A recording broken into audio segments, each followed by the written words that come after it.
Good day, ma'am. Please introduce yourself. Good day, ma'am and sir. I am Lovelyn Elizabeth Pelayo, 30 years old, single mother, high school graduate. Have experience here in the Philippines for 3 years and finished contract. Tell me about your responsibilities in your previous job. My responsibilities in my previous job is doing household chores like cooking, ironing, washing their clothes, and taking care of their children.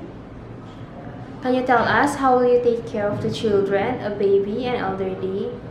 I will cook for them and feed them and making sure that they are healthy and clean.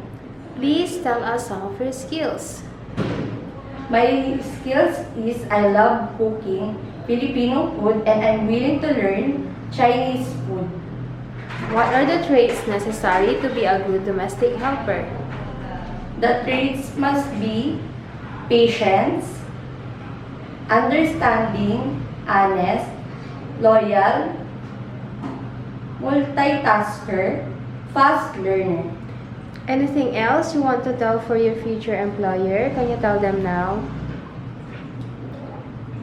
I will finish my contract, 2 years contract, and if you needed me, I am willing to extend if you needed me.